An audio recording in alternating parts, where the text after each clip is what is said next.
Darkness prevails. Hello everyone, ladies and gentlemen. We are pleased to introduce to you this story on the Story Channel this weekend evening. Now we would like to invite you to listen to this story. Welcome to a new horror story. If you like to hear exciting stories, then subscribe to the channel so you don't miss anything. By the way, I have started a brand new channel with even more horror stories. You can find the link in the description, and now make yourself comfortable, and let's begin. I had heard rumors for some time that in Germany, more and more abandoned state buildings and old coastal installations were being auctioned off at shockingly low prices. For example, a lighthouse on a rough North Sea coast or a long-abandoned coastal protection office. Supposedly, this was supposed to ensure that these historic buildings were kept in private hands and repaired instead of being left to decay further, but my recent experiences soon made me suspect that there was something much darker behind these offers. I still remember the moment when I received the first photos of a long-neglected lighthouse from Heligoland. The facade was covered with peeling paint shingle. Doors hung crookedly on their hinges, and the narrow spiral staircase that once led up the tower had a missing step in one place. Nevertheless, the auction started with a minimum bid of only €1,000. Thinking that I might be able to find a bargain, I spontaneously placed a bid late at night, just €1 above the minimum price, and went to sleep without having too many expectations. I painfully remembered past online auctions where someone had canceled the bid at the last second. Outbid, I was all the more surprised the next morning when I received an email telling me I had won. I had barely checked the official document when I realized that I was on an adventure that was far beyond my expectations. The initial euphoria of soon owning my own piece of German coastal history vanished the moment I saw the gray Niven in the distance. The online advert had an idyllic picture of a red and white striped lighthouse in the background of turquoise sea and bright blue sky, but what I saw was a weather-beaten storm on a windowless cellar. I checked the purchase contract. It was correct, and I entered the code for the key box on the door. It worked perfectly. A quick email to the specified administrative office only left me with a confused apology that spoke of a harmless mistake in the photos. Perhaps that should have put me off, but the thought of finally being independent without rent, without any loan payments, the risk was barely noticeable. This is how my adventure began on the stormy North Sea coast of Schleswig-Holstein. I'd already imagined myself leaving my everyday life behind and building my new home in a historic building that once served as a guide for sailors. However, when I drove to the dilapidated lighthouse on that windswept day, euphoria quickly gave way to the realization that this building was in a condition that went far beyond the pictures. I approached the object over a narrow, winding gravel path that ended abruptly, as if the well-kept thin and the wildly growing beach grass had already begun to retreat at this point. Even the seagulls that are usually omnipresent on the coast stayed away from the area. When I entered the building, I was immediately enveloped by a feeling of oppressive heaviness. It seemed as if the tower had absorbed all the lost souls and the long decay that had dragged on for decades. Inside, it revealed a picture of absolute decay. The wall of light colors had long since peeled off, leaving large patchy areas on the walls and ceilings. In the small rooms, doors hung crookedly on their hinges. Some even served as makeshift barriers to block access to a cement cylinder at the base. It was as if the entire structure had been shaped by the grim history of time itself. As I crossed the threshold, I pushed aside the thought that I was just a victim of my own expectations.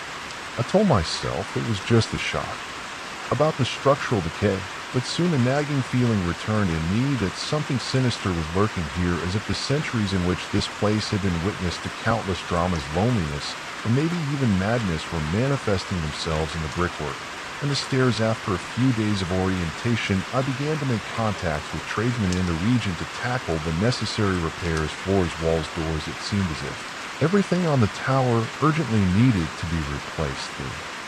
Most tradesmen immediately refused when they heard about the situation. Some were polite but hesitant, while others simply hung up the phone. It took weeks until I finally found a specialist a friendly building contractor named Johan from Flensburg, who agreed to take a look at the situation. Johan, a good-natured and pragmatic man, looked at the lighthouse in detail and took notes. With a tired smile, he casually mentioned that he was surprised to see the tower so soon. To see in new hands I had hardly asked him, he took his measuring tape and climbed the stairs and disappeared from my sight as the evening descended over the stormy North Sea. I became painfully aware that hours had passed since I had last seen Johan. I spotted his van still parked in front of the tower and called out to him as I climbed the winding path to the top floor, carefully of course, as there was a step missing in one place. The salty sea air blew in my face, and I felt my way through the small, dilapidated rooms with peeling paint and dirty, discolored floors. Finally, I stopped in front of the cement base, the area that I had already sworn never to enter again on the first day after I had removed the makeshift barriers. The base turned out to be a labyrinth of narrow, dark concrete tunnels that were permeated by rusty water stains and a musty, damp smell.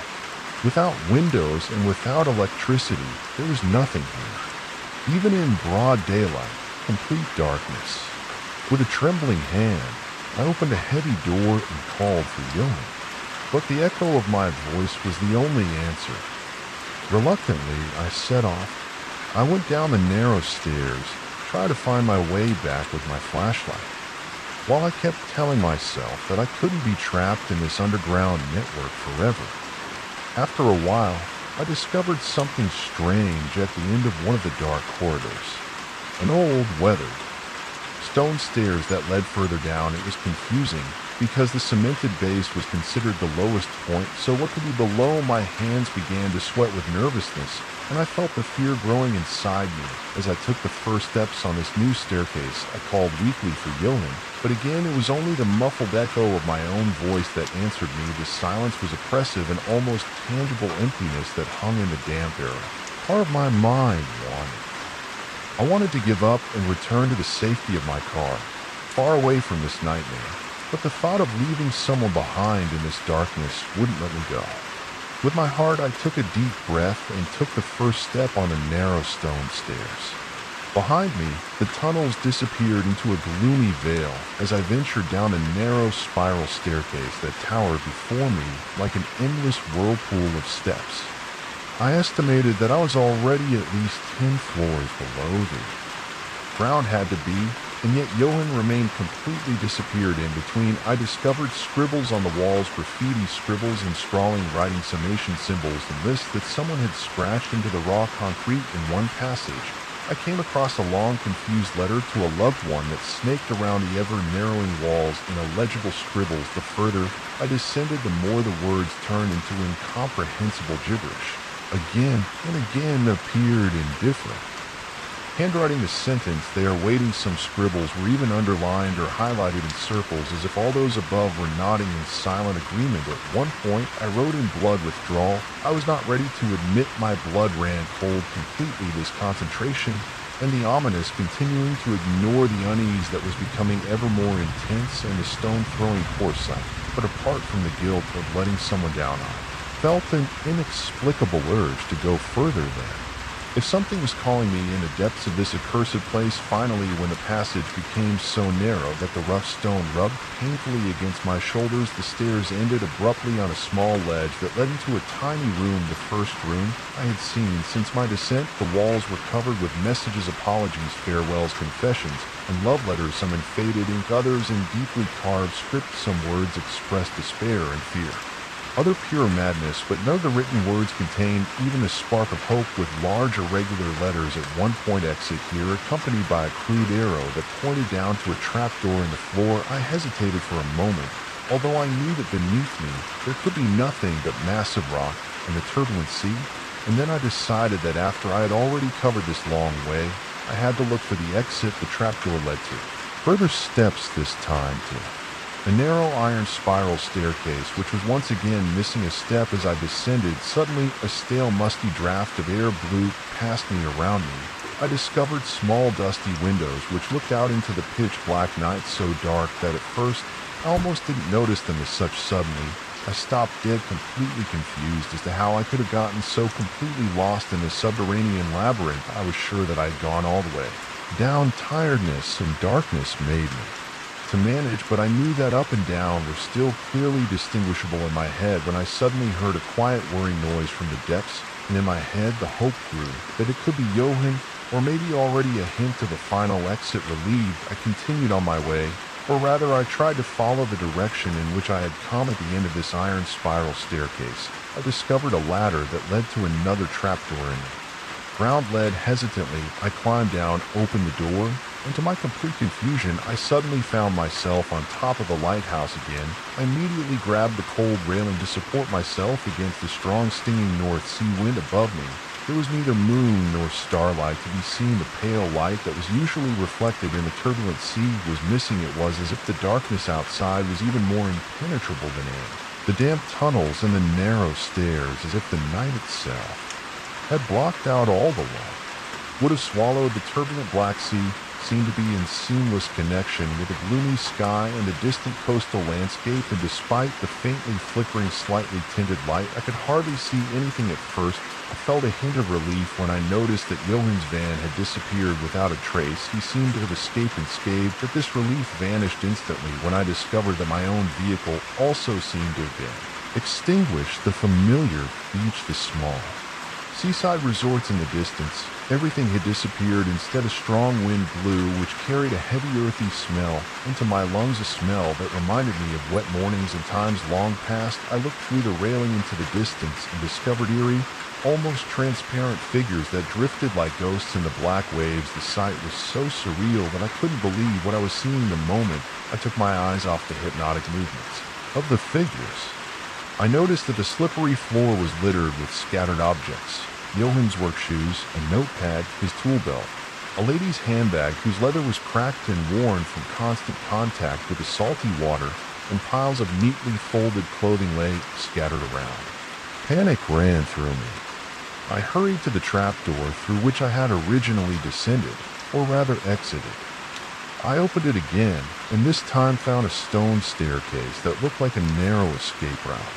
Without hesitation, I ran down, slid on the wet, splashy ground, and finally reached the small platform again.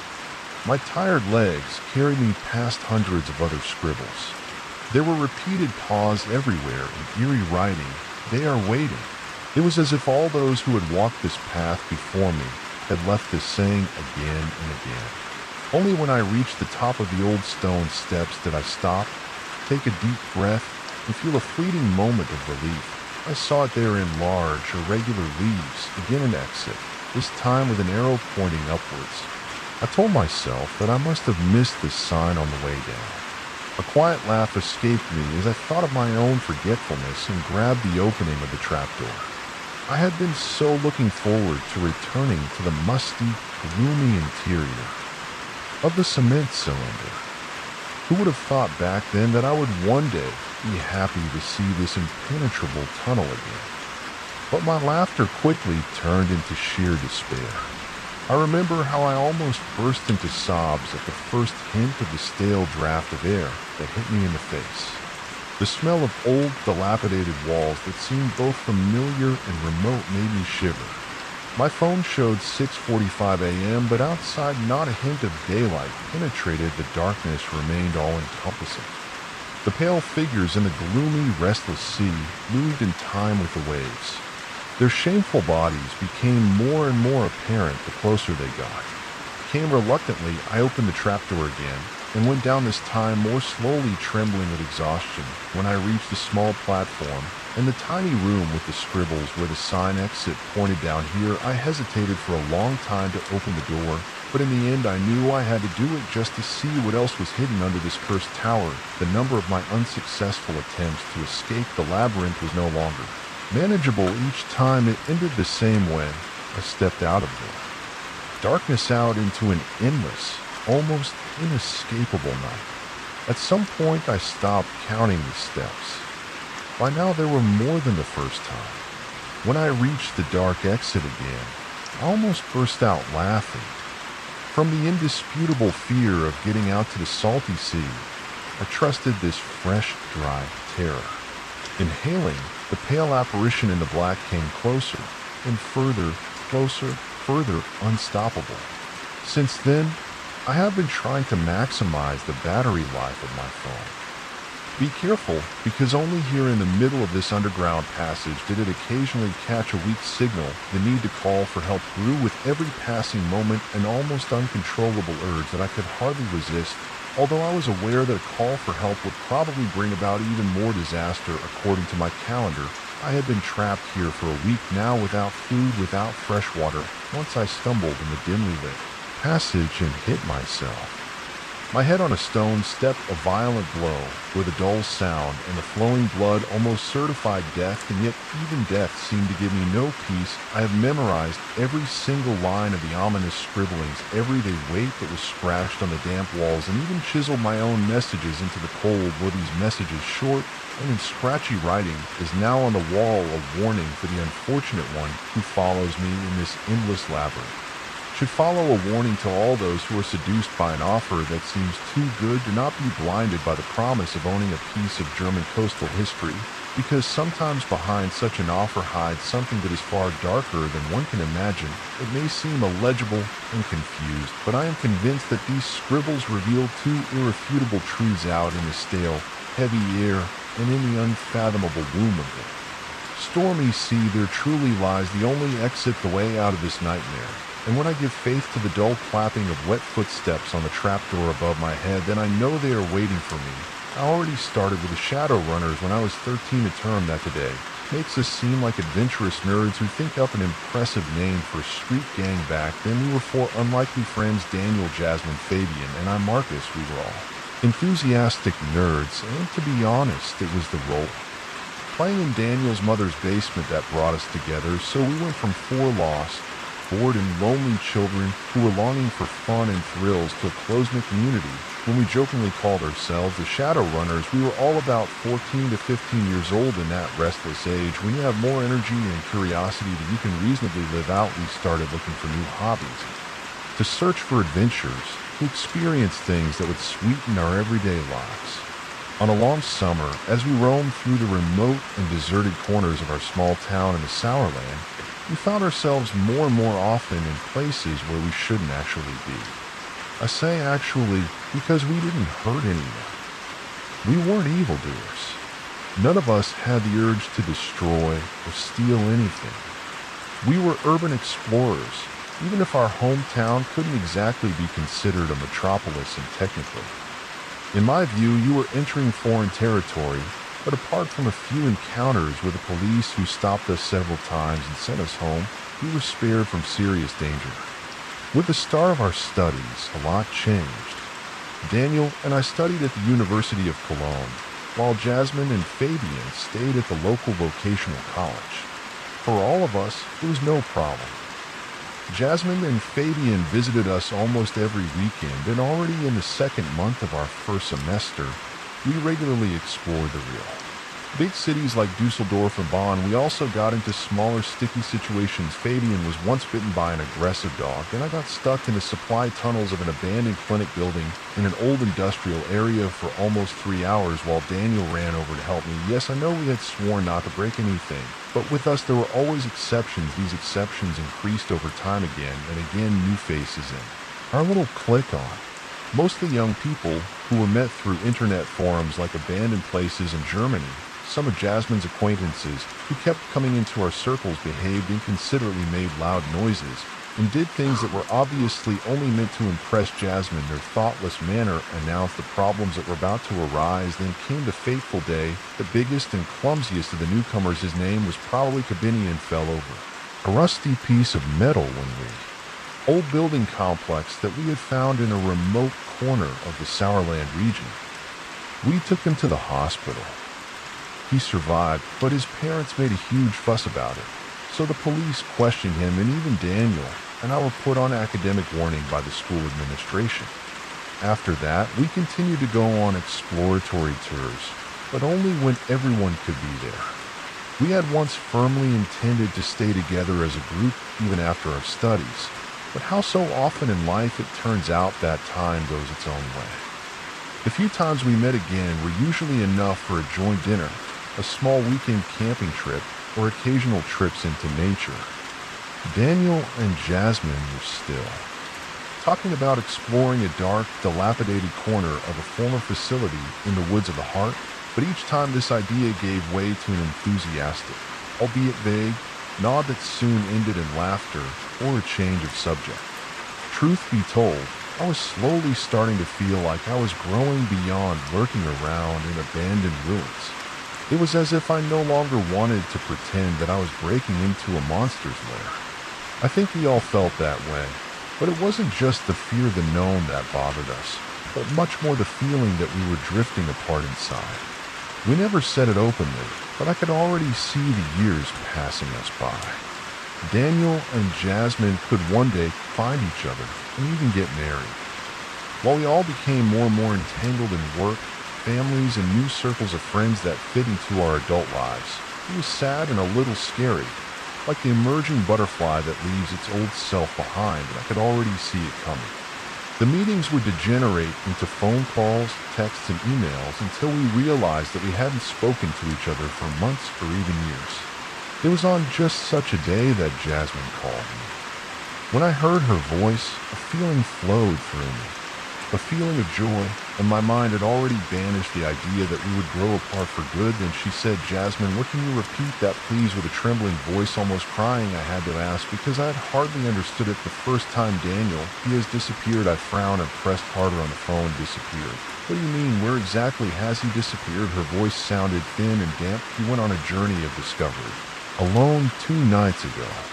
I know it was a stupid idea. I had told him that he should wait until we were all on the road together so that we could go there together. My mouth went dry. Where is he? Somewhere in the city? No. Not this time. He was surfing in various forums, sometimes about break-ins, sometimes about strange things. Somehow, he heard about an abandoned sanatorium in the eastern part of the Sourland in the middle of a wilderness. He said he had read about it in several posts and at first thought it was just a rumor. But then he discovered one. Post in which someone reported having been there in the 80s. He sent me some photos. It looked fascinating, eerily deserted, but anything but safe part of the building had burned down. And "Jasmine, please, what happened? Did he even manage to get there?" "Yes, as far as I know, he called when he parked his car. He thought it was only a couple kilometers up the road, but he sounded really nervous." "Marcus, really nervous, and you know him, normally nothing lets him off the hook." "Compose yourself. What exactly did he say? Did he hear something specific?" He said the trees there were strange. He saw an unusual coating on them, almost like fine moss or silky cobwebs, and he said he had heard something, but he didn't tell me what it was. I asked him to come back, but he said he had to find something first, take a few photos, and then he'd be back, but he didn't come back. His mobile phone cannot be tracked, and he isn't answering. "Have you informed the police?" "Not yet." "Daniel works in Federal Security Service. And I don't want them to arrest him for trespassing in case there's a misunderstanding. I waited all day yesterday, and when he didn't come back today, I knew that I had to either call 110 or inform you and Fabian. I'm glad you called, but Fabian is only an hour away, and as soon as he's here, we'll go and look for him. If you want to come with us, just meet us in the area. It'll be quicker than if you drove here first. If not, I understand that too, but I have to find him. I damn well know. Just send me the directions. I'll be on my way right away." 4 hours later, I reached the place that Jasmine had sent me via text. I had hoped they would just wait for me, but when I called to say that I would be there in 30 minutes, I noticed that they were already on their way. Jasmine mentioned something about some police stuff before the line cut out. I drove past a place that looked promising, then turned into a remote road at the edge of which I spotted a car that was parked at the edge of a dense forest. Based on the stickers, I assumed it was Fabian's car. To my surprise, he had bought himself a new car, but at the same time I noticed that I couldn't find any trace of the car that Daniel must have left behind. Carefully, I typed a text message to Jasmine. "Are you there? I'm in the first building." I knew that I shouldn't call in such moments, especially when you're leaving unauthorized places. Explored, I sincerely hoped that Jasmine's phone was on silent, and that she received my message discreetly. After a few minutes, I sighed and got out to take the path back to the massive wrought iron gate that I had discovered earlier. The gate led me into a forest of ancient mighty trees that appeared majestic and threatening at the same time in the evening twilight, as if they were witnesses of times long past. As I approached the gate, my heart beat faster. It was huge, made of artfully forged iron, suspended between two high brick pillars that rose at least 3 m high. Chipped mortar, rusty spots in the ornate iron ornaments. All this testified to past glory and decay. On the gate hung a green, rusted metal plaque on which, in faded lettering, the words, "Welcome to Grunnersheim. We wish you a pleasant stay." Along the surrounding brick walls that stretched in both directions, I was overcome by a new wave of apprehension. How should I describe this place? Overcome with a look back, I dared and pushed the massive gate, which opened surprisingly easily. With a quiet squeak. Holding my breath, I crept through and closed it quietly behind me before I left the narrow driveway, which led up to a huge building complex embedded in a dense forest. I moved carefully between overgrown bushes and old oaks that lined the way to an imposing mansion, and constantly kept my eyes between the narrow fad and wandering back and forth through the vast, almost ghostly grounds. Everything was quiet, no one was to be seen, and even animals seemed to have their sounds connected. Not even the rustling of a squirrel or the twittering of a bird reached my ear. It was as if the place had lost all life. My friends were nowhere to be seen. With trembling hands, I pulled out my mobile phone and typed, "Fabian, where are you? I am in the first building." I stepped to a corner of the building hung in the shadows and felt surprisingly exposed. Despite the thick darkness, I thought to myself that I was too old for this stuff. By now we would all try to find Daniel, but if it didn't work, I would have to call the police whether I liked it or not. I was just about to put my phone away when it suddenly lit up. Damn, I quickly switched it to silent and looked at the message, which confused me more and more. "Who is this Fabian? This is Marcus. What the hell? Where are you at?" Short break, then thank God. "Dude, I told you it can't be you. We're in the first big building. On the second floor, I think." I read the message again while I waited for a reply. Just at the moment when I pressed send, I caught a glimpse of movement out of the corner of my eye. A strip of a police vehicle glided quietly across the pavement. Then it stopped abruptly. The 2 doors creaked open, and 2 tall figures stepped out. They were wearing the uniforms of the North Rhine-Westphalia police with dark blue jackets and striking silver badges that sparkled in the dim light. But what struck me immediately were that they were twins. "You know, Mr. Chip, a man's home has something sacred about it," murmured the one from the passenger seat while nodding to the other, whose face seemed angular and serious. "Quite right, champ. A home is after all a fortress that should not be entered without further ado," he replied, turning to me and speaking in a calm, almost threatening tone. "A home is the castle of it."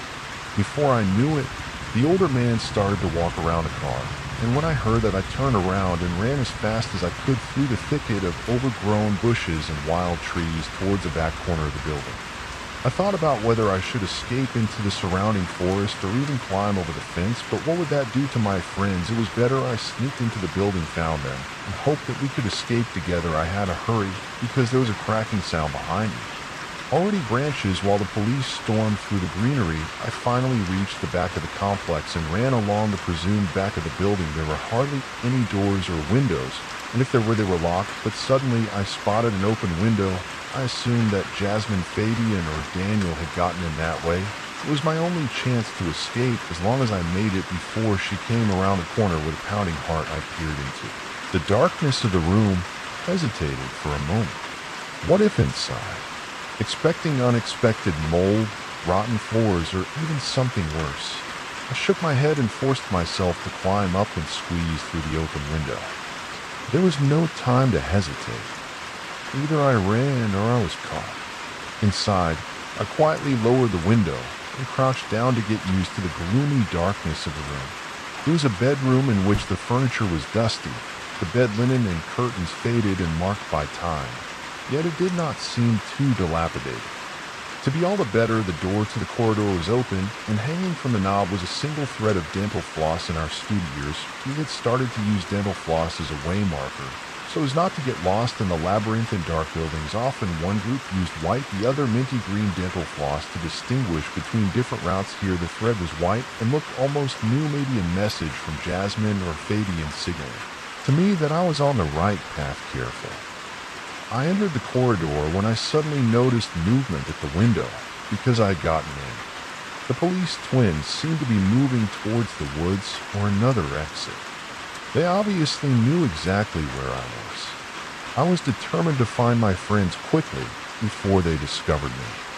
The corridor was long and wide, but the fading light and the oppressive atmosphere made every step seem claustrophobic and oppressive. This wasn't just any old place in Albany. Of the abandoned buildings I've been to, there were only a few that felt really wrong or dangerous enough to make you tremble with fear, but here the fear crept up my neck and my whole body tensed as if I had fallen into a trap. Finally, I reached a large open area from which several corridors led off. At first, I was unsure which way to go until I discovered stairs at the right end of the corridor. I started to go in that direction, but suddenly stopped. Something was wrong inside. The hallway seemed to expand and distort unnaturally. The hard edges blurred as if the rectangular shape gradually turned into an oval. I shook my head and carried on. It didn't matter. I had to find my friends, and Daniel had last told me that he was upstairs regardless of the strange feeling that rose up inside me. I pulled my flashlight out of my pocket and switched it on suddenly. I spotted something that looked like dead tendrils or thick branches. Looked like as I stepped closer, I reached out to touch one of the dense gray patterns that stretched across the floor. The ceiling and the walls, a cold shiver ran down my spine as I recognized the silky structure. It was a spider web. With a jerk, I pulled my hand back. My fingers burned slightly, but they had touched the fine, sticky silk for a moment. I had the feeling as if the web was descending over me and encircling me more and more tightly, but I just reached the stairs, and here everything seemed a little less sinister. Taking a last look over my shoulder, I forced myself to take a deep breath. It was just a strange coincidence, something inexplicable, but I had to find my friends and get us to safety as quickly as possible. With squeaking steps, I climbed the creaking stairs. Each step seemed louder than the previous one in the oppressive silence of the corridors. Once I reached the top, another long corridor led to several closed doors that led into neat, tidy bedrooms. Everything seemed almost untouched by the desolation that characterized the rest of the property. Curiously, I opened the door to one of the rooms, the fifth, and stopped abruptly when I realized that I was not standing in a shabby bedroom, but in an ultra-modern one. Everything was spotless. Plastic elements, chrome, marble, large screens, and furniture that reminded of the lobby of a chic business center. How could that be? This area seemed to be from a completely different place, world to come from. Although almost all the lights were dim, there was an eerie liveliness that matched the deserted character of the rest of the building. I spoke again. I whispered for Jasmine, Fabian, and even Daniel, but my words behaved in the oppressive silence. With trembling hands, I closed the door again. "Welcomes you," an ominous whisper reached my ear, and I whirled around. Suddenly, Chip and Champ, the twin police officers I had seen before, were standing close behind me in the hallway in panic. I held up my hands and tried to explain. "Please, this is a misunderstanding. I'm just looking for my friends. We're not here to steal or hurt anyone. We just need to get out of here quickly." Their cold and almost calculating gaze fixed on me while they walked towards me in slow motion. "Marcus, you're already home," said one of the twins with a sinister smile, while the other nodded in agreement, "because a home is a fortress that has never left the attic." His voice deep and resonant. Without further hesitation, I turned the corner of the corridor and ran in the opposite direction through overgrown corridors until I could reach the nearest exit. Behind me, I heard the muffled knocking on a door. While the twins came incessantly closer in a last desperate attempt, I turned sharply into another door, cracked the knob, and shot through. Before I slammed it behind me on the other side, there was a short, hasty hammering, and then it was quiet. With trembling hands, I undid the small bolt thing. I turned around, and what I saw made the blood run cold in my veins. In front of me was no ordinary chamber, but a cave, an eerie natural space in the middle of the second floor of the abandoned building. The walls were made of roughly hewn black stones that curved in all directions, while shadows like ink stains rested in cracks. I felt as if I had stumbled into a nightmare that had crept into every corner of my consciousness. I discovered myself on a rough stone wall. First, Daniel was pale and unconscious, but still alive. Strangely enough, he seemed much younger than I remembered him, almost as if he had lost the weight of years. Next to him hung an old man, dried out and brittle like the cave plaster, a relic of times past that was about to collapse into dust. Both hung in thick, silky cobwebs on the stone wall. My thoughts raced, and I felt my mind pushing itself to the edge of an abyss, a state in which one decays when everything. Too much too quickly. I couldn't give up. If I collapsed, we would all die. As I went further into the cave, I spotted Jasmine and Fabian on the furthest wall. Both seemed equally exhausted, but alive, almost as if they had just come from school. Fabian raised his head when he noticed me and stared at me silently. At that moment, my phone vibrated in my pocket. A message appeared. We have found our way back. We are home again. Fabian's gaze shifted from me, trembling to a dark corner of the cave. I directed the beam of my flashlight in that direction and discovered something there that made me hold my breath. A small hillock on which a face was wrapped in thick gray cobwebs, a face that was strikingly similar to mine but not quite my own. I turned to Fabian. We've been here before. Or after a moment, my phone vibrated again. Yes, I remember now. In our senior year, Daniel's crazy idea. I could only remember Libra. Remember, but not exactly. And the question why we had returned made me shudder. Why are we back? Why would he come back? One last vibration. He didn't do it. We didn't do it. My hands were now shaking incessantly as I stared spellbound at this other me. It was alive. I saw it breathing, and yet it couldn't possibly be me. In its bony hand, it held a glowing object that shimmered almost supernaturally in the dim light. Once more, my cell phone. How do you know what it is? It's your cell phone. The other me writes everything down. These are the stories that feed them. Our stories. Tears welled up in my eyes, and I wanted to step back, but my legs gave out. I felt paralyzed, unable to take a single step until I decided to step closer to the other me. It slowly opened its eyes and stared at me, a thin, pale tongue flashing between chapped lips. An uncontrollable urge to bring my hand to it went through me, and I fought. Against it we never left, and now we're back to feed and to get closer. With a face contorted in pain, I tried to lower my arm. This is all madness. This can't be real, I whispered desperately. I waited for another signal, but none came. When I looked up, my own hungry gaze hit me so deep and demanding that the blood froze in my veins. With a frightened scream, I yanked my hand back and grabbed the glowing cell phone. From the clutching hand of my doppelganger, my fingers burned, but I ignored the pain. The screen was dirty, but still readable in the dim light. As I scrolled through the lines, with every word that I read, I felt something dissolve inside me, as if I was being consumed from within. My other free arm had meanwhile imperceptibly approached his face, and before I could really understand it, a scream escaped me, more out of surprise than pain, because the bite only did. A little pain, a cool wave flooded me as if an electric current ran through my body. At the same time, it left me sad and strangely excited. Was this the way home? And maybe I thought I would go out again to experience a new story, a story that would provide food for these sinister beings, a story that should warm me so that I don't freeze in the dark, alone, and remain hungry. The more the other I gnawed, the faster it went, and soon I felt. As I was pulled into his mouth with such force that I almost dropped the mobile phone while I read the last lines and formulated my farewell words in a last resigned sentence. I got into the old VWT-5 and fastened my seatbelt. My brother Jan, who was sitting at the wheel, gave me a scrutinizing look while he gripped the steering wheel tightly. "So let's go," he said, and set off towards Potsdam, where a long-forgotten relic of the GDR history awaited us.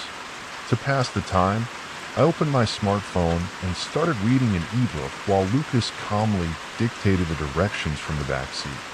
After about 2 hours, we reached a remote industrial complex in a suburb of Potsdam that seemed long forgotten by time. In front of us rose the dilapidated brick walls of a former sanatorium, once an imposing building that now only bore witness to dim memories. The VW slowed down, and the four of us got out. flashlights, we crept to the rusty entrance door, at the foot of which lay an old, faded sign that indicated the former glory of this place. Oliver was the first to enter the gloomy courtyard and walked slowly towards the dilapidated reception.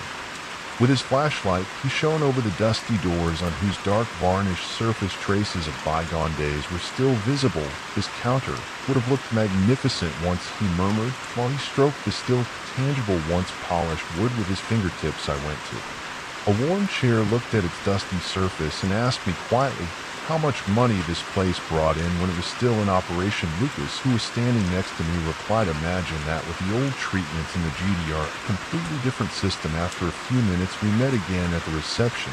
"We should better leave, it's getting late," I said, as outside the setting sun bathed the sky in a fiery orange. "Right," nodded Noah, our oldest companion, while Jim smiled approvingly. We got into the VW, drove back to our small Potsdamer suburb village, where the bright moon lit up the narrow country roads. I was the last to be dropped off. As I got out, a cool evening breeze touched my face, and I turned around once again. Good night, good night. If I find another deserted place, I will send you a message, either by text message or phone," Jan called as he got back into the car.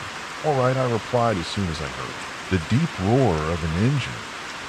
That reminded us that there is always someone who follows you back in my small old apartment in Stam. I quickly took off my cap and treated myself to a sandwich before I fell tired into bed. The next morning dawned, and the sun shone through the heavy curtains. I went down the creaky stairs, made myself a cup of strong coffee, and then stepped out onto the small balcony where autumn leaves were quietly falling from the sky. After I had finished my tan coffee, I put the cup down and tied my running shoes, and so my daily morning ritual began. A run through the nearby park, where I heard the crunching sound of the leaves under my steps. A refreshing October breeze blew around me, but soon I felt my calves start to burn and my throat got dry. I slowed down, sat down under an old linden tree, and looked at my watch while I quickly drank water. An hour's run seemed to do me good. After I wiped my face with my sleeve, I ran for another 30 minutes before I turned around again. When I took off my hoodie, the sweat was already sticking to my shirt. I put on a fresh shirt and set off for work with my keys in my hand. A short commute by bike through Potsdam. On the way to my VW, a crow suddenly rose into the clear morning sky. It flew just above my head and left an ominous caw behind. I shook my head and carried on in the evening while I relaxed on my sofa in the small apartment. The phone rang. Jan, it was again. I picked up. "How are things going?" "Great. I've discovered a new deserted place," he answered happily. "Great. When should we meet there?" "Do you work next Saturday?" "No, I'm free." "Then that's perfect. I'm at home all day. Just come by." "Okay, I've got to go now." "Bye-bye." I hung up, put the phone aside, and turned off the film. A few nights later, after work, I met up with Oliver in a quaint pub near the Lycent Park in Potsdam. While we were sitting with a cold beer, he wiped his mouth with the sleeve of his simple sweater and laughed as we chatted about past adventures. "How does Noah always find these deserted places?" I asked, and took a big swig from my beer mug. "I have no idea. The guy probably just stumbles across them or is busy surfing the internet," Oliver said, shrugging his shoulders. "Why do you ask?" "I wanted to surprise him for his birthday. He'll be there in a few months." Oliver put down his beer glass and said, "By the way, Lucas is bringing someone with him this time." "How do you mean?" "He wrote to a guy online who is also crazy about deserted places, and he wanted to join us. Does no one know about it?" "Yes, he found out yesterday. Actually, he wanted to write to you. But since we were already sitting in the beer cellar, I told you straight away." "Okay," I said. A few hours later, I drove home, got out of my car, and locked the front door. Queasy feelings spread this new guy. I felt uncomfortable. As soon as I got in, I went straight to bed. As I studied the calendar the next morning, I muttered, "Today is the day." Before I left the house, I packed extra batteries for my flashlight and some protein bars. I zipped up my jacket, shouldered my battered backpack, and stepped out there. It was a big gray truck parked in my driveway. "Hey," called Noah enthusiastically as he walked up to me. "The new David is coming with us in his car today." "Okay," I said as I looked behind the truck. A red Opel SUV was parked. I saw a man waving to me through the window as he adjusted his black cap. I got into the truck, fastened my seatbelt, and as we leisurely left the driveway and rolled onto the road, I spotted a crow landing in a bare tree like a scary deja vu. Its loud cawing made me feel uneasy.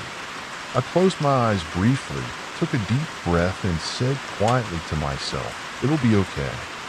Jan gave me a worried look at everything. So right, yes, I hardly slept last night, I mumbled while he drove down the road again.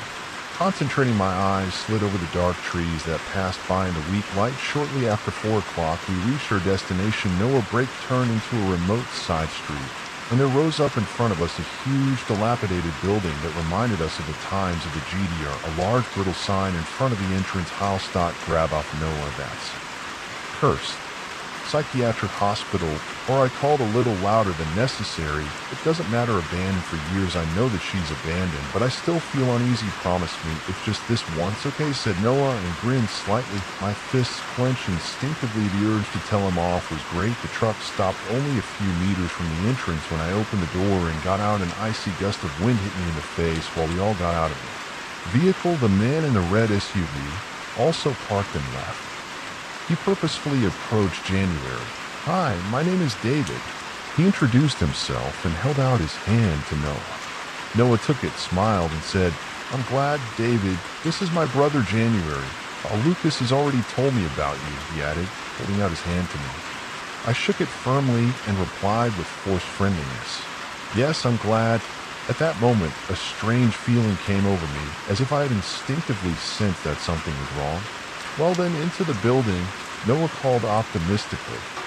Inside, we switched on our flashlights on. In front of us lay 2 long, dark corridors, while behind the dilapidated reception, a 3rd corridor began. Noah divided us up. I go alone along the front corridor, Oliver and Jan. You take the right corridor, Lucas and David, you go left. While Oliver and I enter the long corridor, I cast a quick, scrutinizing glance at David and noticed how Lucas and David exchanged a few casual remarks. Shortly after, Oliver called out in a cheerful tone, let's go. I turned to Oliver and asked, quietly, what do you think of this David? I don't really know you. We've only just met, but he seems really nice to me. Somehow I get a really strange feeling about him. It doesn't bother you. Maybe it's just the gloomy atmosphere here. Maybe I mumbled while the cold shiver spread over my neck. A new feeling of apprehension spread, and I waved my flashlight constantly behind us as if something or someone would emerge from the darkness at any moment.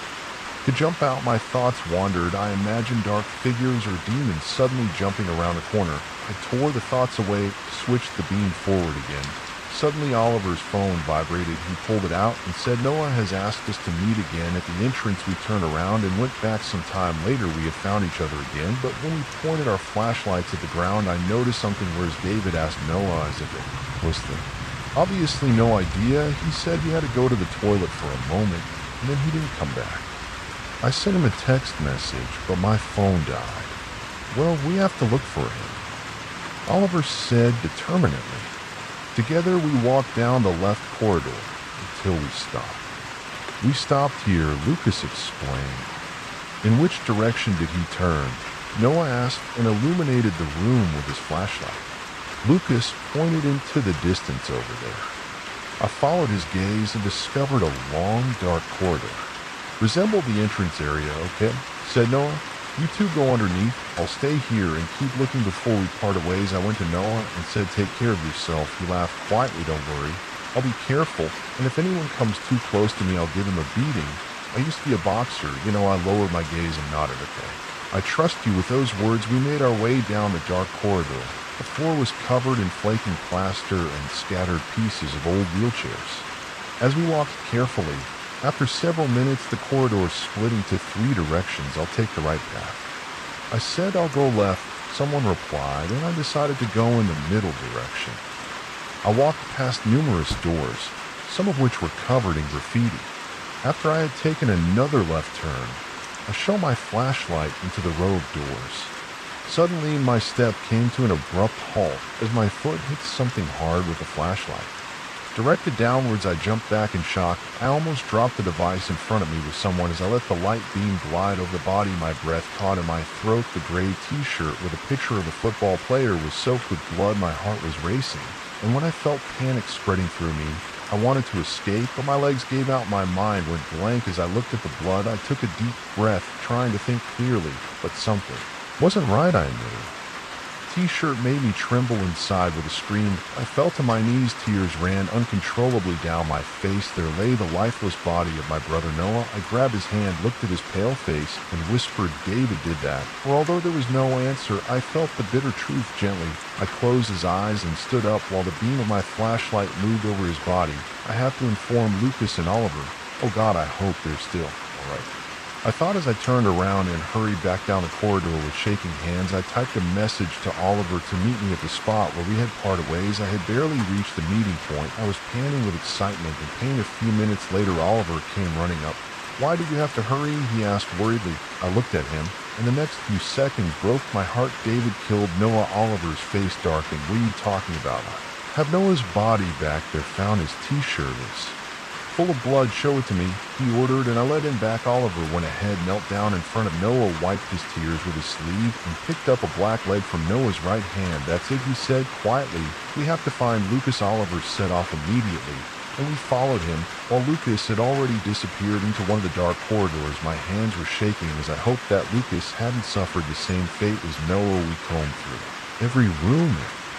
It felt like hours, but we didn't find him, and we continued our search.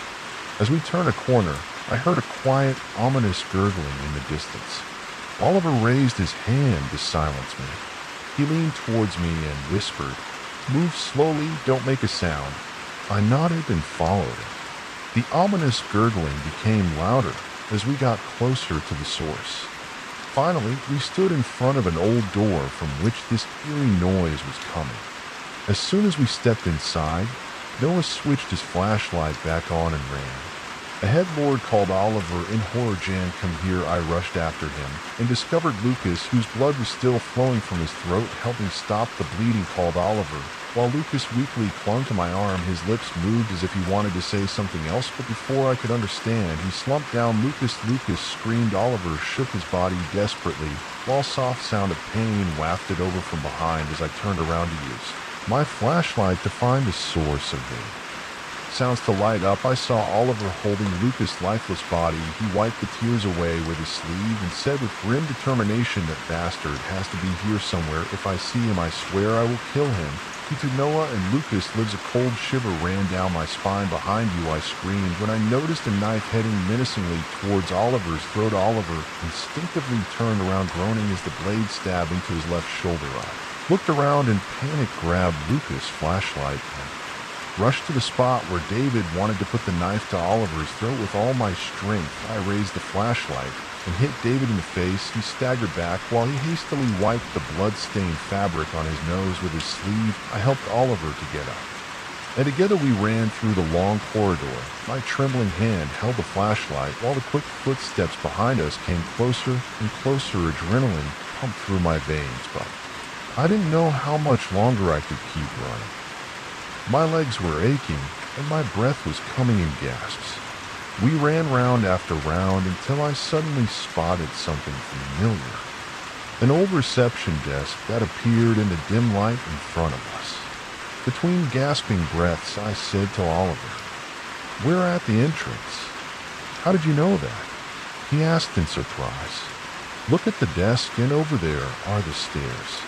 While outside, the first rays of sunlight were blinking over the horizon. We ran as fast as we could when the footsteps caught our attention. A few meters to catch up with the rails. Oliver was the first to reach the step and hurry down. I was barely at the landing when I was hit by a heavy blow.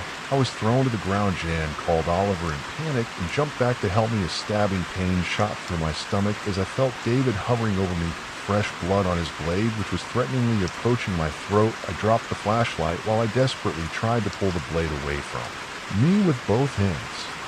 To stop, the cold metal blade slid inexorably closer to my throat. My small lamp rolled down the steps, while the strength left my arms. When I felt the cold blade touch my skin, I closed my eyes, ready to accept my fate. But in the moment the knife was about to strike, I heard a muffled grunt from my left, followed by a powerful blow that hurled the knife away from my throat and left only a small, painful wound. I quickly grabbed again the flashlight, and when I looked up, David was lying on the ground.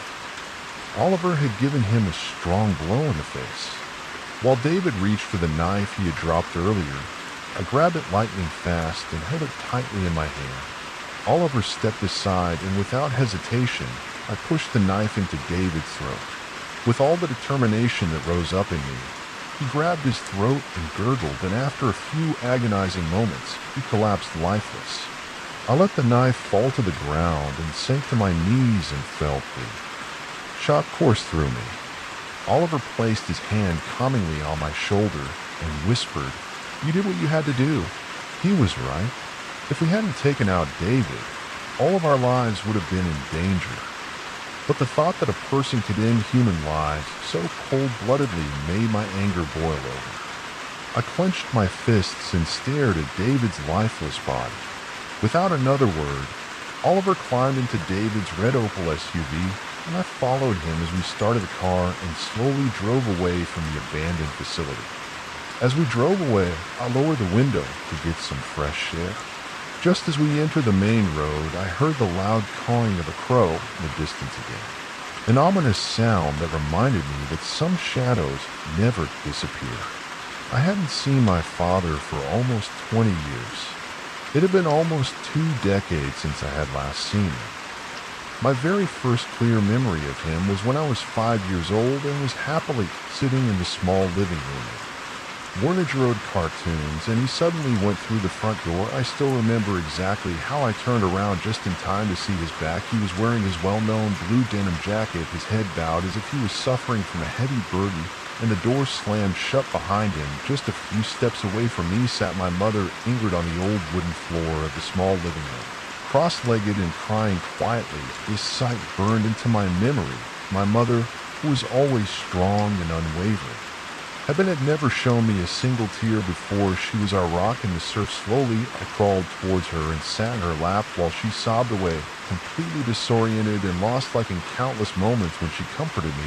I gently stroked her hair, a gesture that had once given me infinite security. "Where is Daddy going?" I asked in an innocent voice with red and swollen eyes. She looked at me and whispered, "Your daddy is gone, Ma. Darling, he has left us." The divorce had to be carried out in absentia.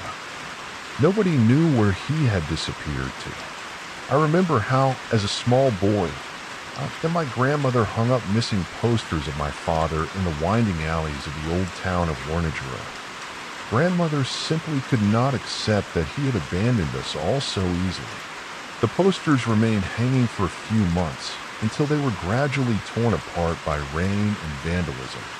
The years passed. My mother later married a kind man called Stefan Lang, and I began therapy to process the pain of losing my father. Finally, I moved to Munich to study at the Technical University. My life went back to its usual course. However, the shadow of his absence never completely disappeared again, and again the urge crept in to Google his name or search for him on social networks, but always remained silent. No trace of him. All more shockingly, me one late afternoon at work in a small office in Munich, engrossed in writing a report while I was scrolling through my smartphone, lost in thought, when suddenly a message came in. "Are you Lucas Weber from Munich?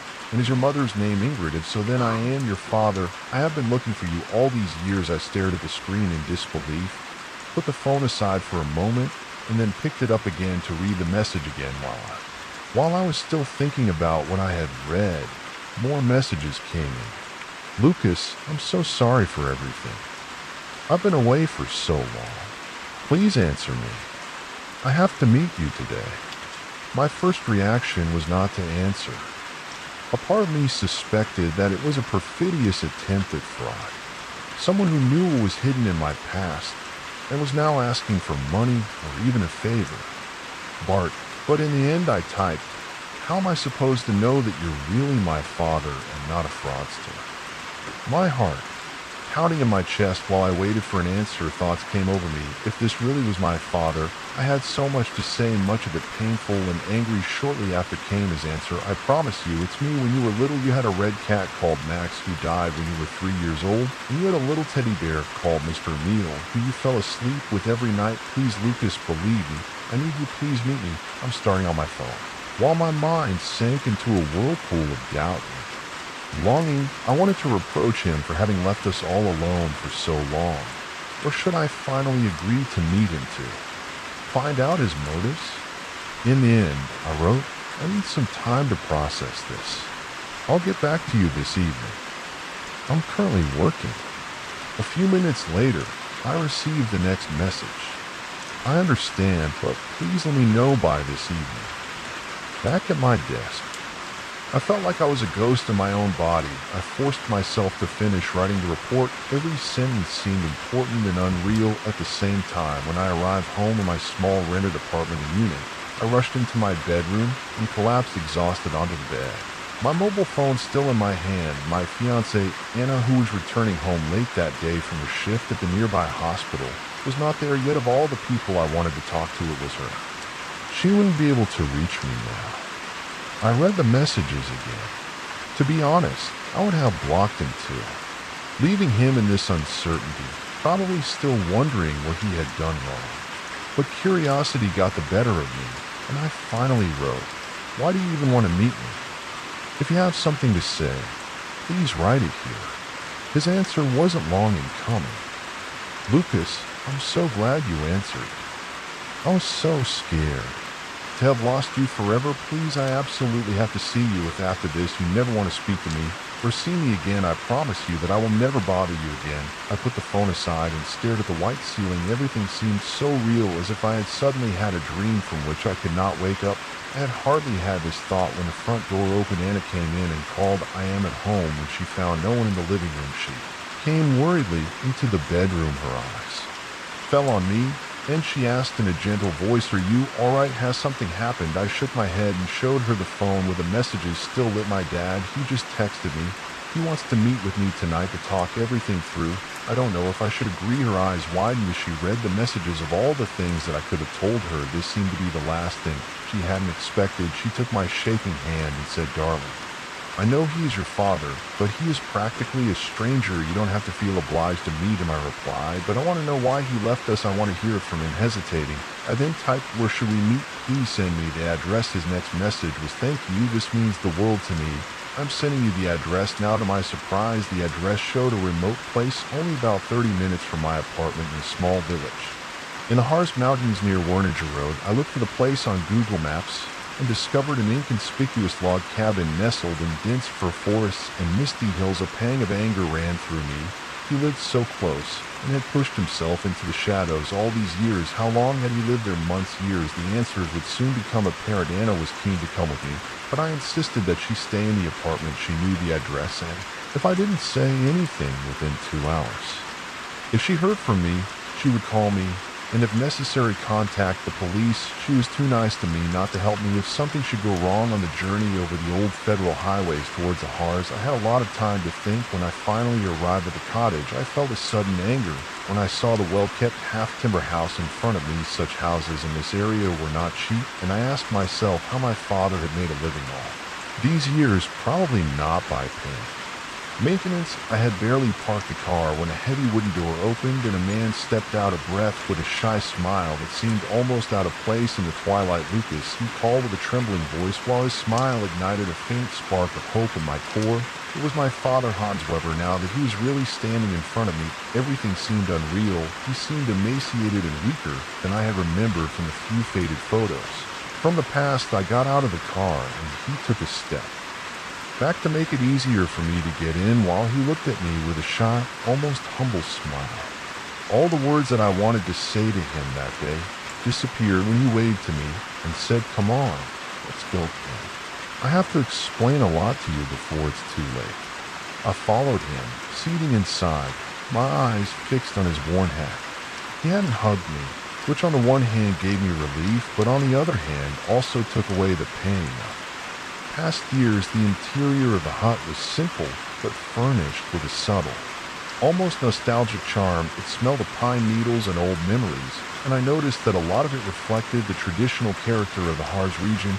Maybe he lived here with someone, a new partner, as Anna might suspect. Without thinking too much about it, I blurted out, "My mother has remarried. Her new husband is called Stefan Lang. He is supposed to be a good person." My father turned slowly around, and in his moist eyes the restrained smile dissolved. "I know. I saw that on social media. She seems to be really happy," he murmured quietly. I shrugged my shoulders. My words were sharp and hurtful, but now I also felt a deep guilt. "Why did you ask me here after all this time? So that you can now demand money or even an organ for me that is out of the question, I cut him off with a firm voice, although I seemed to be burning inside with rage and pain. He stared at me with glassy eyes as he struggled for words. I sat down hesitantly on the old creaky sofa and lowered my gaze. I simply had to see you, Lucas. I wanted to explain to you why I left. I don't expect you to forgive me immediately, but I want you to understand what made me do it. He began hastily. In my head, countless possibilities played out. Another woman, dark secrets from the GDR era, or even machinations from the shady circles of the former Stasi. But when he finally said the obvious, an unstoppable rage boiled up inside me. "I am a werewolf," he said simply, and spread his arms as if he was surrendering to his fate. These words hit me like a clap of thunder. All the possibilities that I had imagined suddenly seemed meaningless. The absurdity of this statement could only tell me one thing. I was standing in front of a man whose life was overshadowed by countless secrets. "I understand," I answered slowly, while my KFN, in front of countless questions, foamed the mouth. His voice told me that he might have been suffering from a serious mental illness, but it wasn't just that. "Listen, if you brought me here to tell me some fairy tale, then spare me your excuses. I can see that you have your life under control. There's no reason to lie to me," I said, pointing with energetic force to the small but lovingly furnished room that radiated the traditional coziness of a heart. A faint smile crossed his face. He realized, "Oh, that's not. Once my house, the owners are on vacation, and I've only found temporary shelter here. We simply needed a quiet place to talk in peace." I stood up and took a step towards the door, unsure how to react seriously.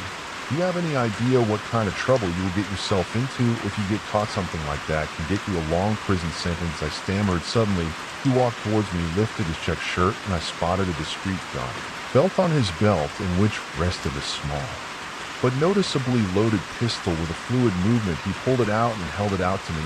"I need your help, Lucas. In all the years that I have been gone, I have done nothing but search for a way to end this curse. Whether it is a cure or a release doesn't matter.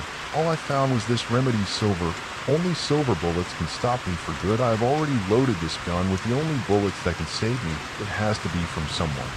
Happened to someone who really loves me. I've tried all other possibilities," he explained with a tearful voice while he pressed the revolver into my hands. I stared stunned at the weapon. "Dad, that's crazy. You're crazy. You urgently need to go to a hospital. You need help," I said, still incredulous, as I had never held a weapon in my hands before. "It has to be done by someone who loves me unconditionally. My parents are long dead. I know that your mother loves you, but not like I do you or all I have left." He swallowed hard and lowered his gaze instinctively. I wanted to give him back the weapon, but he stepped back and blocked my way to the door. "Listen, time is running out. As soon as darkness falls, everything will happen quickly. You must know that I will lose control when a change sets in. I have already killed people without realizing it, and if you, my son, help me, there can only be one way," he added with a trembling voice while the color drained from his pale face. Suddenly, I took a step back and pressed the gun against my chest. Something inside me screamed that I couldn't give it up, even though I could hardly believe that all of this was really happening. I wasn't going to let this desperate man cause any more damage. "It's time to get outside. There's no reason to spoil this lovely house," he gasped, his breathing getting faster and faster, as if he had just run a marathon. His face was already pale, took on an eerily waxy expression that made my stomach turn. I didn't know if he was suffering from a stroke or if the curse was taking hold. He suddenly looked anything but healthy. He stumbled out into the cool evening air, and I followed him hesitantly, not knowing what to do. A glance at my car made me pause for a moment. Maybe I could have run away, taken a gun, and called an ambulance straight away. "Don't even think about running to the car. You don't have time anyway," he called as the last rays of sun sank behind the thick firs. "It happening. Forgive me, Lucas. Please know that I've always loved you. I hope you still love me," he croaked as he shrank in pain and seemed to lose himself on the border between human and animal. "Papa," I blurted out as I hesitantly took a few steps towards him. "No," he screamed and held out his hands to push me back before he abruptly fell to the ground and twitched uncontrollably. It happened in a single cruel moment in all the old films about werewolves that I had ever seen. The transformation was always agonizingly painful and long drawn out, but that wasn't it. Suddenly, his skin began to split in unnatural cracks, as if it were no longer flesh, as if his whole existence was about to disintegrate in a horrible way. My vision blurred as I prayed the incomprehensible from the tattered remains of skin and clothing rose. Monstrous beast whose eyes glowed in a poisonous amber full. Unbridled malice in these eyes, everything human was extinguished. We stared at each other for only a few seconds that seemed endless before the creature jumped at me with supernatural speed and pure survival instinct. I raised the arm in which the pistol was still lying so close that I could clearly smell the moist, musky scent of his FS. Without thinking too much, I fired 2 shots through the still evening air. The first hit the beast on the cheek, the second precisely in the chest area where the heart beats. The monster let out an almost human-like, barely audible gasp before it collapsed onto the soft earth. For a brief moment, it seemed as if it had grasped the absurdity of what was happening. My fingers were numb with shock as I dropped the weapon, and without looking back, I ran to the car. I started the car and drove down a narrow country road, letting the headlights illuminate the lifeless body of the creature for a moment. It didn't move. The shock made me.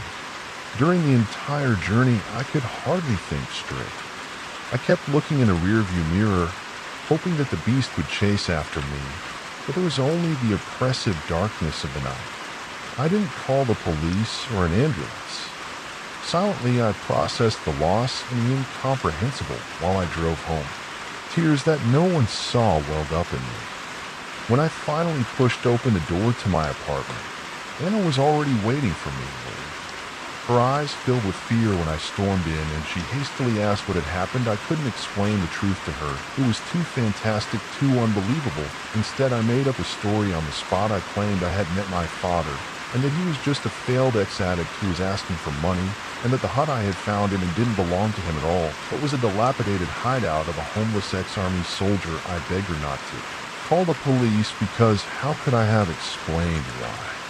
A dead werewolf lay in front of our door. Anna stayed with me until she fell asleep on the sofa from exhaustion.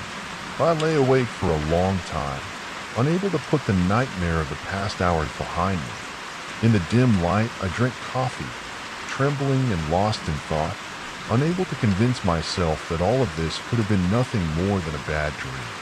Just as the first rays of sunlight timidly fell through the heavy curtains and a hint of normality penetrated the room, my phone vibrated again reflexively.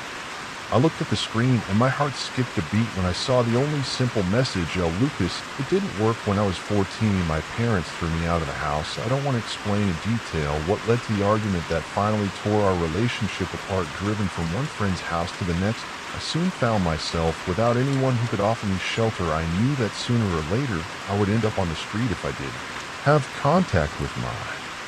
Family took them in, but out of spite, I refused. When my last boyfriend told me that I could not stay overnight, I was left alone with a few pennies in my pocket and no prospect of a warm place. To make matters worse, it had become untypically cold for this time of year. Before nightfall, I could see my breath from the cold. By a lucky coincidence, I discovered a dilapidated building in an abandoned industrial area on the outskirts of Dresden, which I was able to break into in order to escape the icy wind, at least for one night. I made all sorts of plans in my head.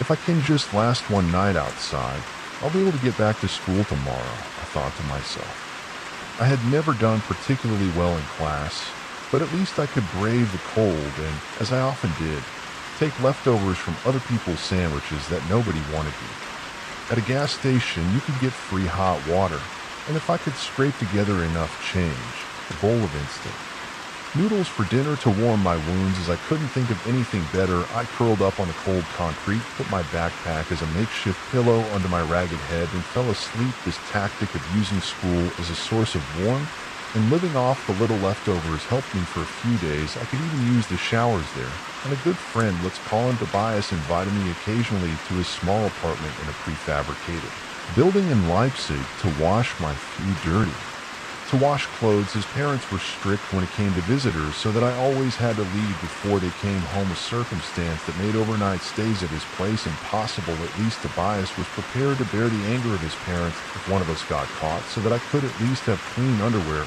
Overall, most of the young people in my school were quite nice, or maybe it was just the ones I hung out with. We all suffered in one way or another, under difficult home conditions, and stuck together where we couldn't change anything about our family situation, but at least we made sure that none of us went hungry. Many of them begged me to finally return to my family, but I insisted that I was okay.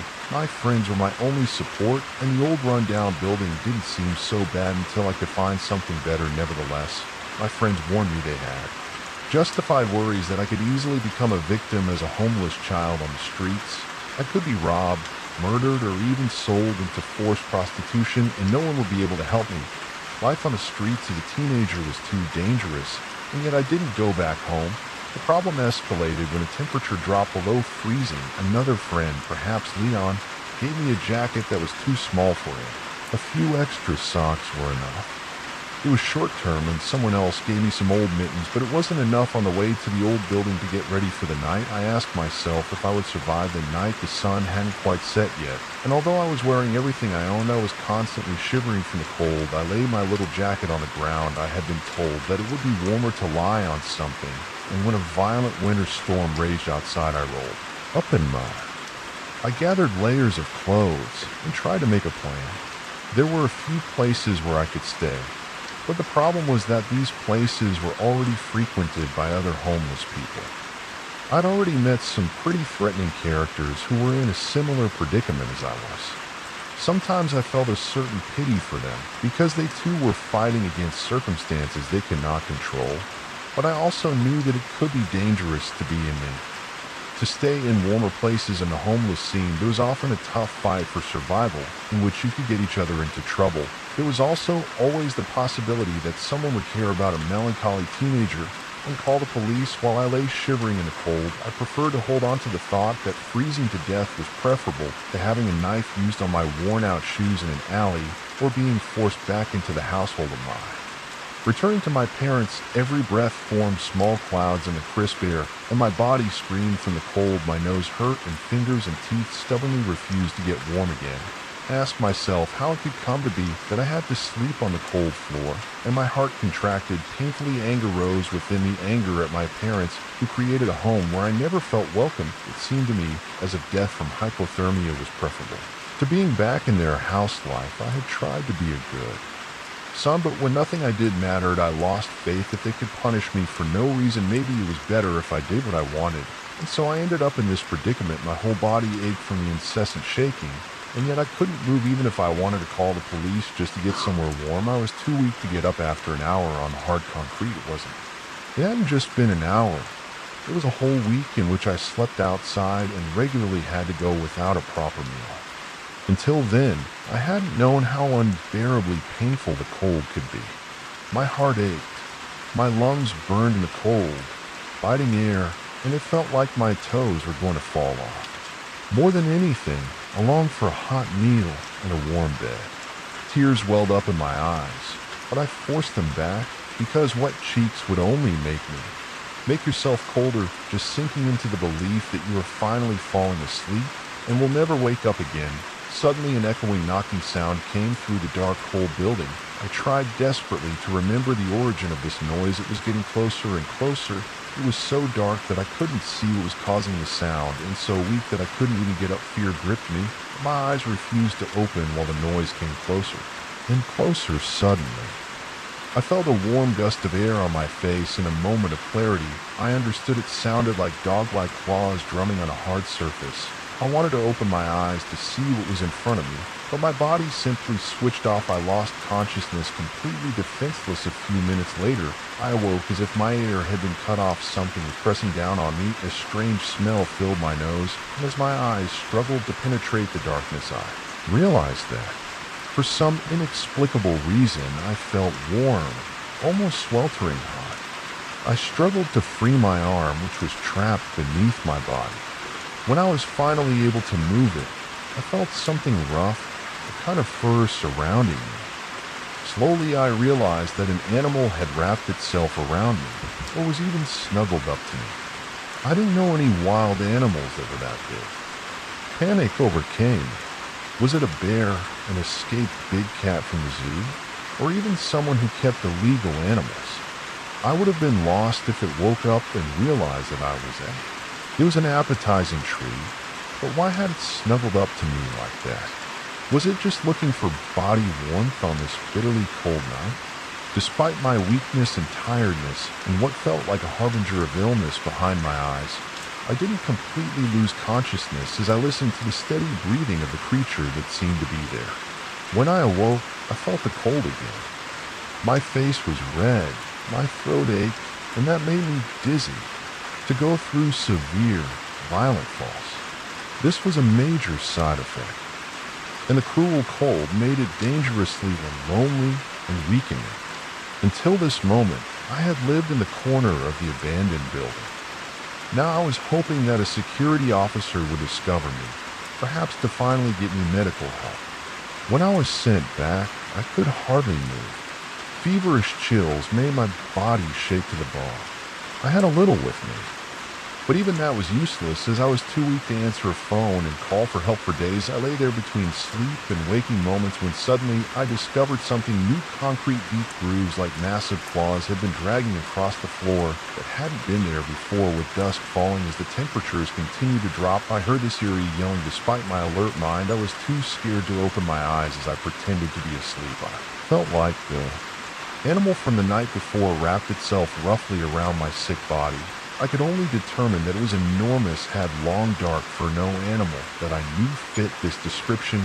Maybe my feverish brain was playing tricks on me, but in this moment the mixture of fear and the only, albeit eerie, warmth that it offered me was almost unbearable. When I awoke, the mysterious being had disappeared, leaving only another pair of deeply cut scratch marks. I felt so strong that I was able to pull myself together and pack my things at the first faint rays of dawn. At that moment, I was finally discovered. Two men dressed in ragged, worn-out clothes stepped through the same broken door that I had once entered. They didn't move but watched me silently, as if they wanted to decide how to proceed based on my reactions. I didn't know if they just wanted to claim my shelter or if they expected something from me. But I couldn't give in panic. I looked around for an escape route. This building, once built as an unfinished office building, was on the second floor with almost all windows broken or not installed at all.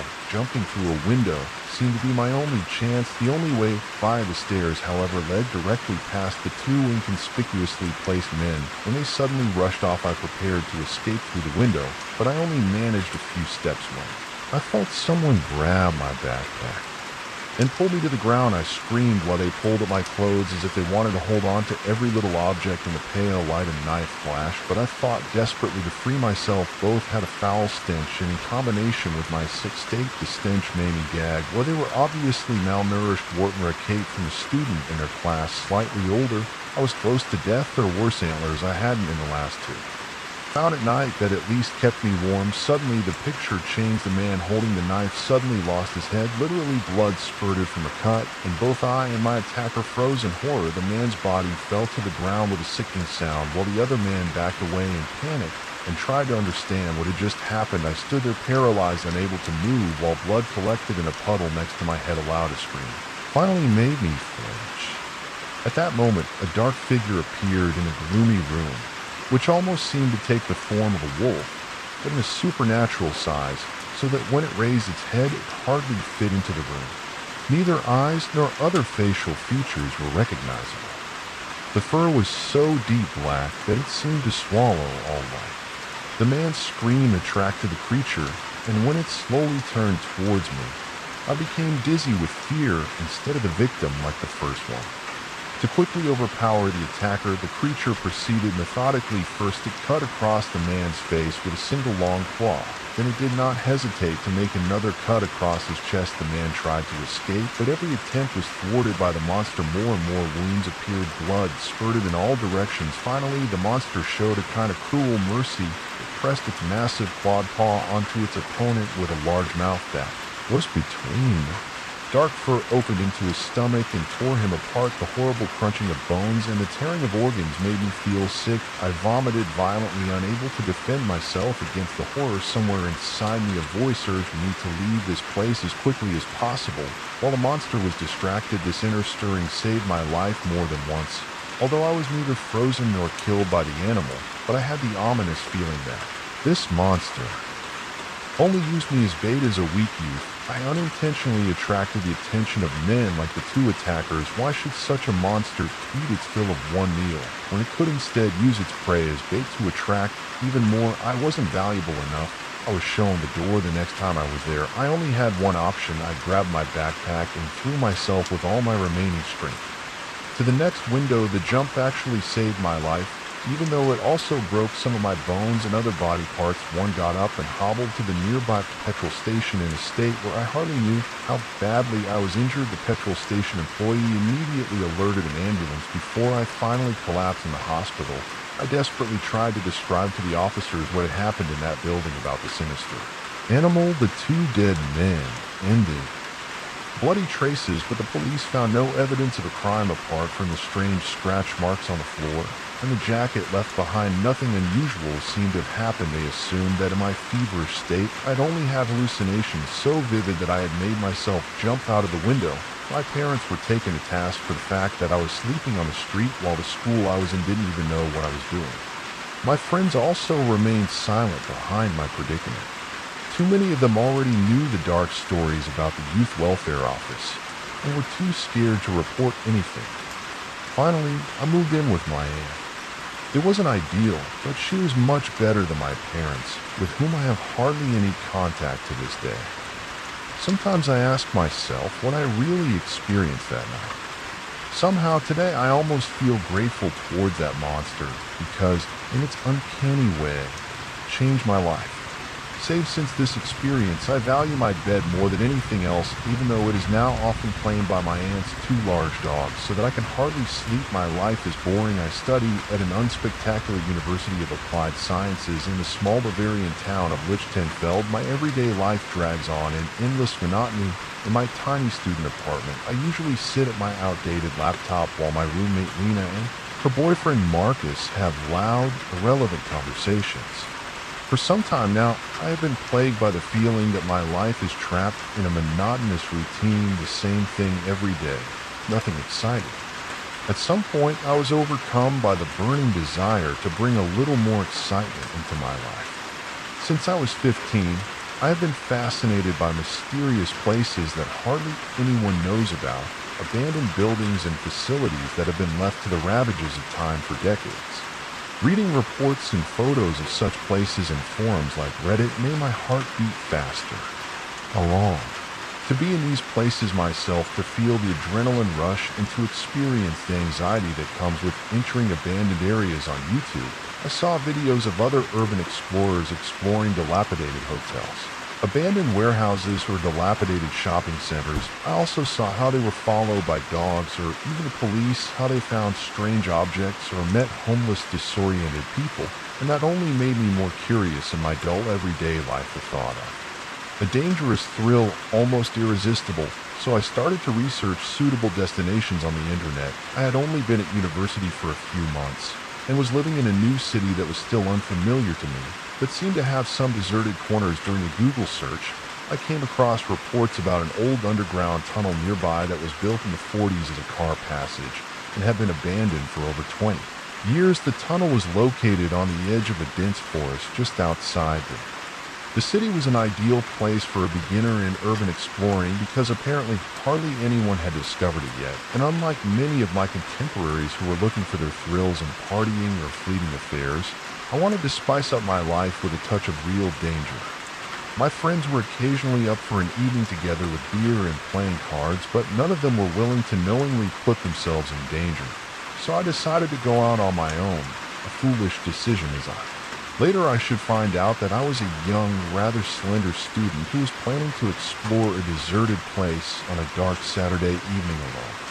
I naively believed that nothing could happen to me, but fate should teach me otherwise. After this experience, I will never go alone again or ever go into such situations. It was a Saturday evening when I grabbed my bike and made my way to the tunnel. In my backpack, there was an old flashlight, a multi-purpose knife, some pepper spray. My camera, at least I had thought of a certain protection, but this equipment could not protect me from being drawn deep into my nightmare outside. It was already dark. My laptop showed 10:04 p.m. When I last looked at the clock, it was autumn, so the daylight had long since passed, but I still locked my door on time. I didn't trust Lena completely, and so I left her in front of the locked door. Lena, who usually leaves her door open, saw me, but I only told her that I'd go for a short walk as soon as I left. The door, I unlocked my bike and started pedaling, guided by the coordinates I had found online and the navigation of my smartphone. I cycled along a narrow, barely lit path that led me into a nearby dark forest. The only sources of light were my bike light and the pale glow of the stars. It was eerie, but at the same time intoxicating, because I felt that I finally felt something alive suddenly demanded. The navigation told me to turn left into the dense forest. The usual path ended abruptly, and I saw that it was impossible to continue with the bike.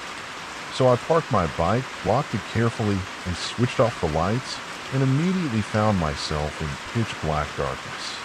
Apart from the rustling of the leaves in the wind and the occasional cracking of branches, perhaps caused by a deer rushing past, there was absolute silence. I took a deep breath and activated the old flashlight, which only had one small radius, and I carefully made my way through the forest. A queasy feeling rose in me, the thrill and the fear mixed into a strange adrenaline rush. After what felt like an eternity, I reached the tunnel.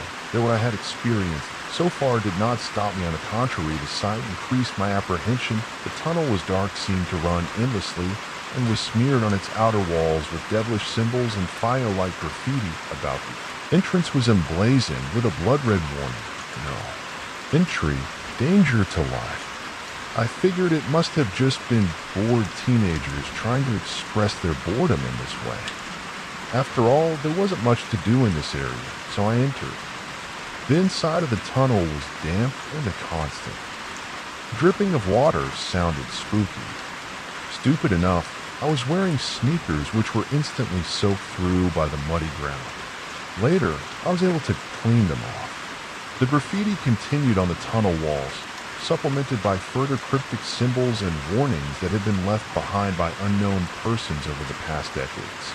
I continued on, knowing that such disturbing markings were almost commonplace in abandoned places, although the tunnel itself was of little interest. I enjoyed the thrill of the moment until a strange feeling made me feel like a lump in my stomach. I couldn't quite put my finger on the reason, but something was wrong when the flashlight shone on one of the walls. I suddenly jumped and involuntarily let out a shrill scream that echoed ominously in the tunnel. For a moment, I thought I had seen a ghost, but on closer inspection, I realized that it was only a devilishly painted face, a simple, senseless stroke of the hand. That my own overexcitement had deceived me. I had to laugh quietly at my own fear until I directed the beam of light back to the ground in there.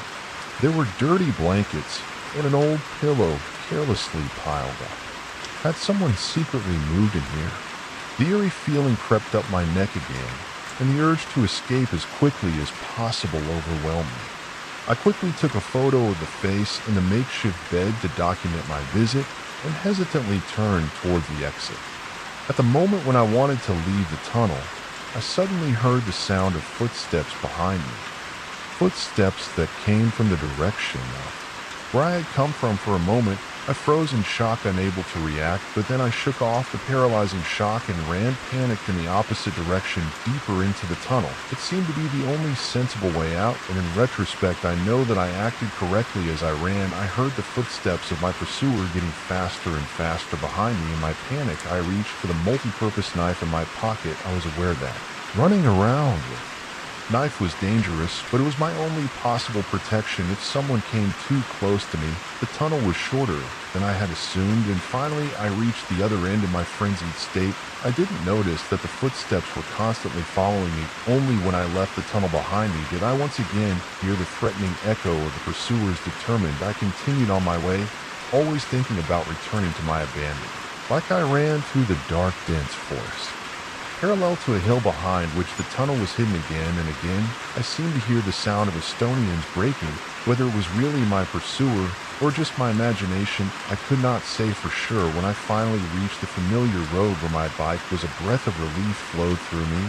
I quickly locked the bike, sat in the saddle, and pedaled as fast as I could to get back to the safety of my accommodation. I had barely reached the hostel. I began slowly to calm down, but then I noticed something strange in my bike basket. There was a piece of paper trembling.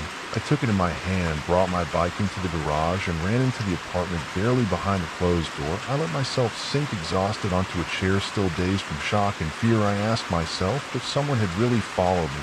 Why had I put myself in this dangerous situation? With trembling hands, I opened the piece of paper.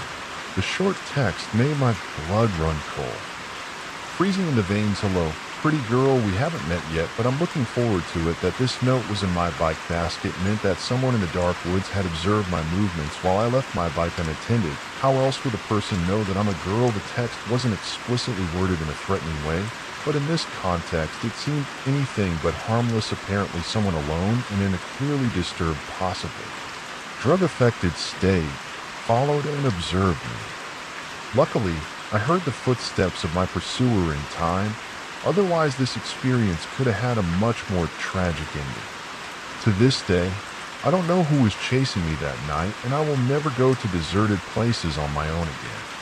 I suspect that the person who was chasing me is the same person who sought refuge in the deserted tunnel. You have to be in a deep psychological state of emergency to live in such an environment. IT was probably a mixture of drug abuse and a severely disturbed state of mind. This experience has finally made it clear to me that I will never go out alone at night again. To all who hear this, please don't dare go to deserted places alone. No matter how tempting the thrill may seem, the risk is simply not worth it. People must pay the price for their own greed and selfishness. Mistakes in life can come at any time, but not every mistake is inevitable.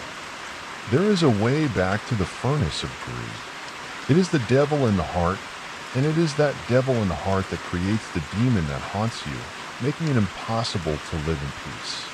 Thank you, dear listeners, for listening. We say goodbye to you and hope to see you again in the next stories.